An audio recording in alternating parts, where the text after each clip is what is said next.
Shalom saudara-saudara yang dikasih Tuhan dimanapun kita berada saat ini. Puji syukur kalau kita boleh menikmati kesempatan hidup saat ini. Ya, 3 bulan ke belakang kalau kita melihat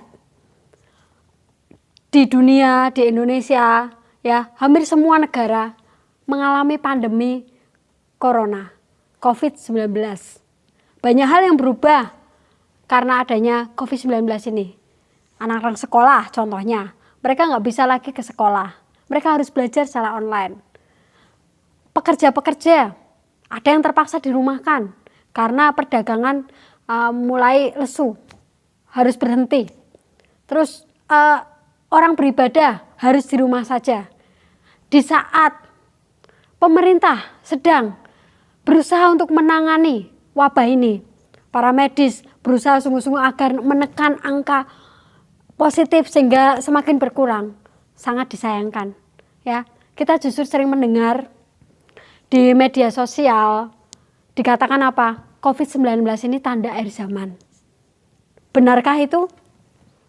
Katanya nanti gara-gara ini orang akan biar terdeteksi dia akan dipasang chip.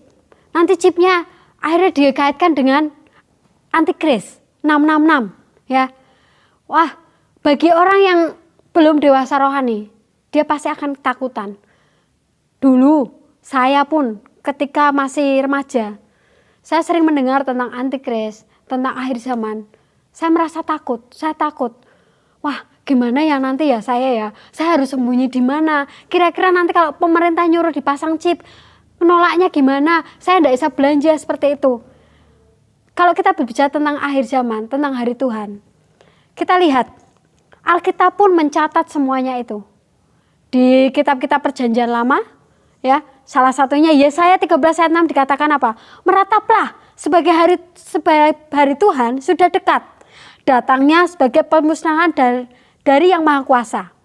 Ada di Yoel 2 ayat 31 katakan, matahari akan berubah menjadi gelap gulita dan bulan menjadi darah sebelum datangnya hari Tuhan yang hebat dan dahsyat itu. Zefanya 1 ayat 14 dikatakan apa? Sudah dekat hari Tuhan yang hebat itu.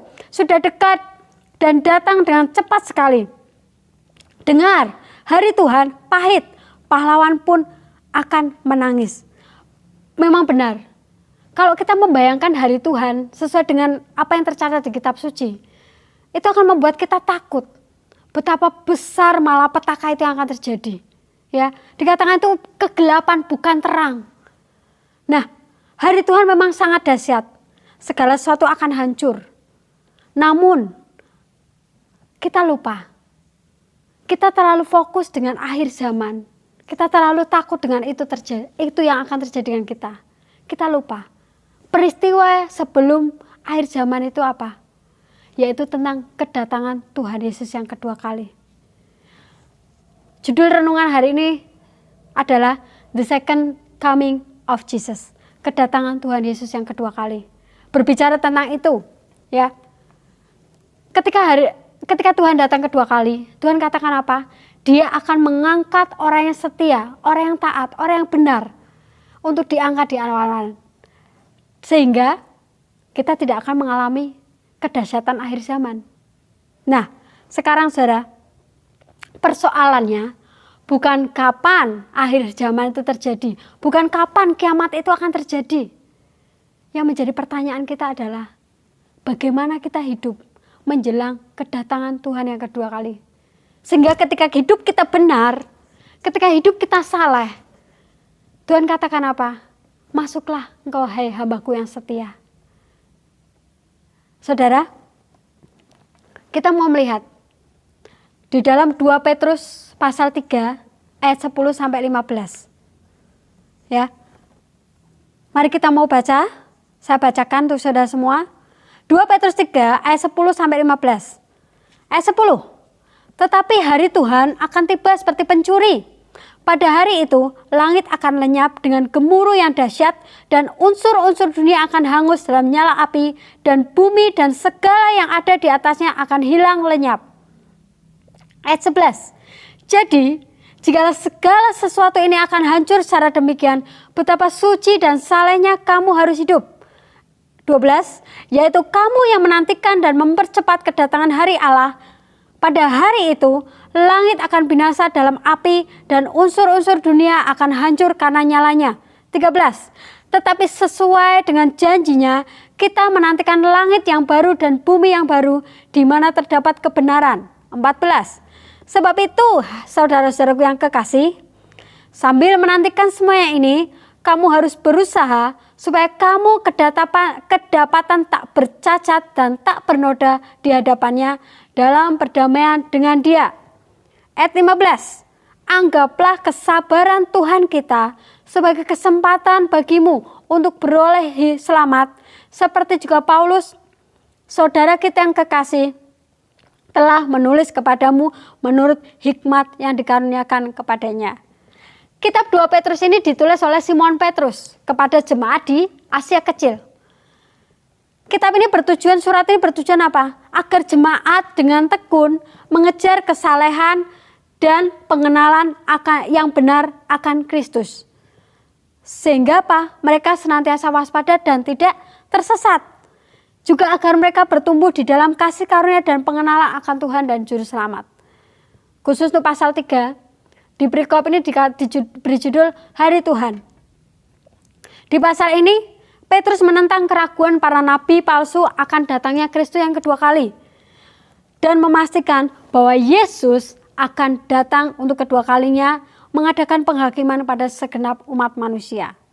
Nah, saudara-saudara, dari pembacaan tadi 2 Petrus pasal 3 ayat 10-15, kita dapat simpulkan bagaimana kita harus hidup menjelang kedatangan Tuhan Yesus yang kedua kalinya.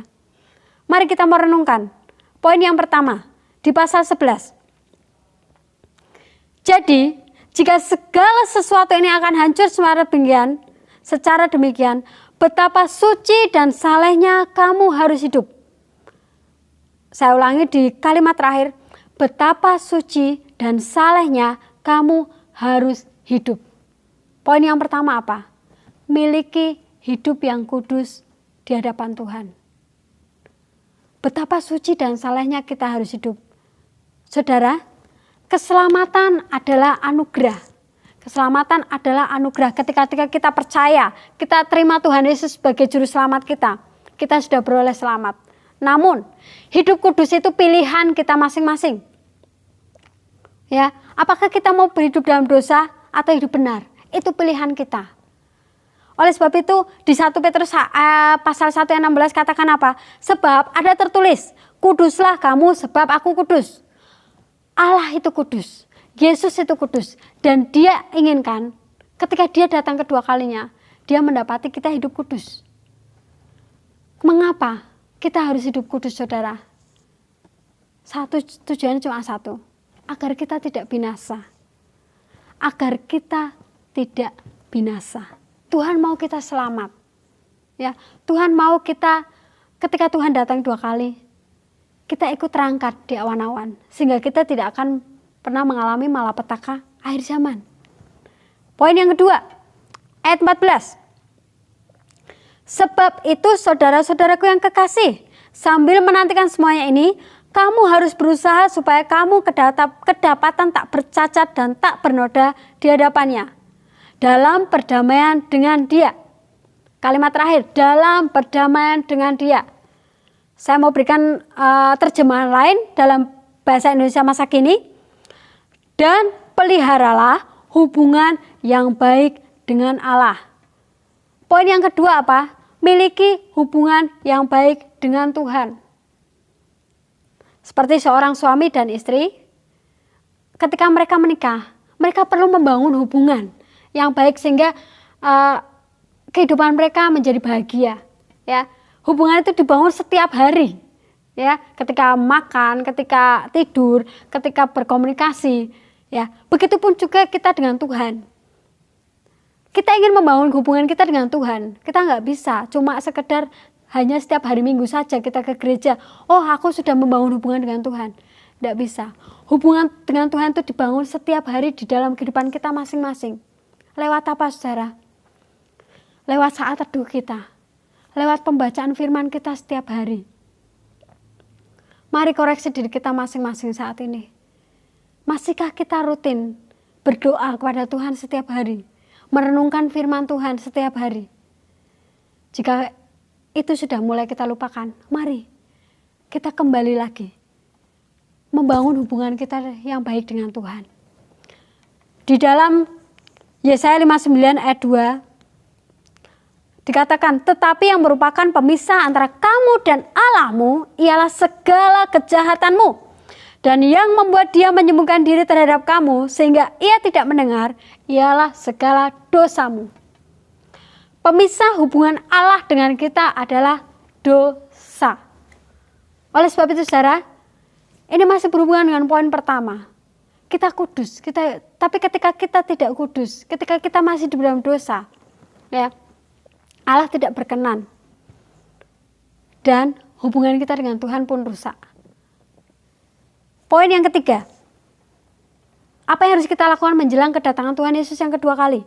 Masih di ayat 14. Sebab itu saudara-saudaraku yang kekasih, perhatikan ini, sambil menantikan semuanya ini, kamu harus berusaha supaya kamu kedapatan tak bercacat dan tak bernoda di hadapannya dalam perdamaian dengan Dia.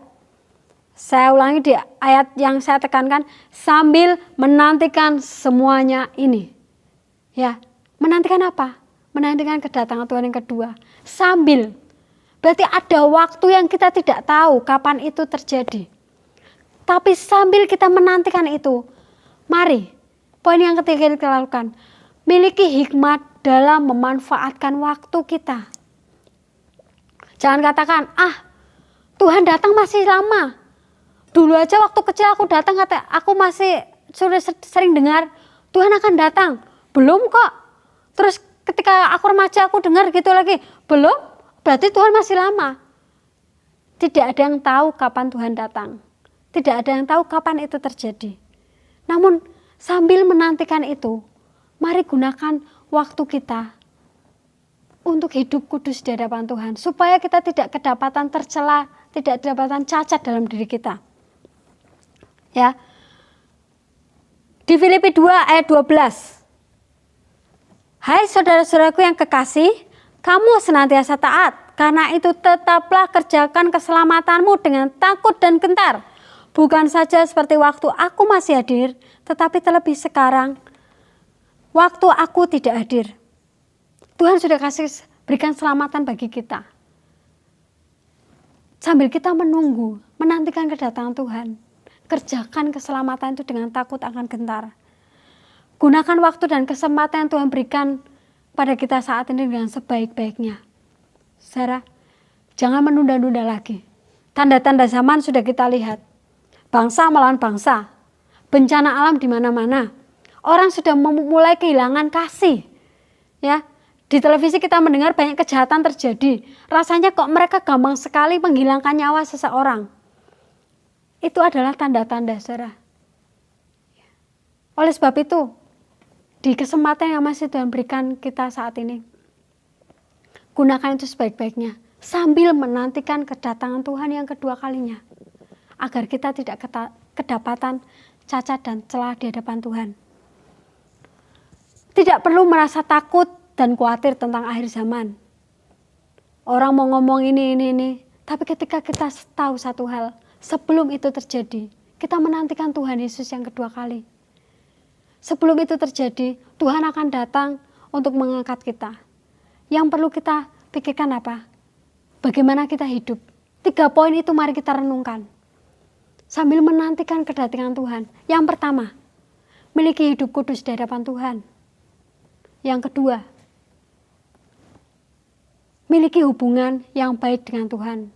Kalau engkau saat ini masih hidup dalam dosa, tinggalkan. Yang ketiga, miliki hikmat dalam memanfaatkan waktu. Sehingga kita tidak kedapatan celah ketika Tuhan datang 2 kali. Kedatangan Tuhan yang 2 kali adalah seharusnya merupakan kerinduan bagi kita umat-umat yang percaya.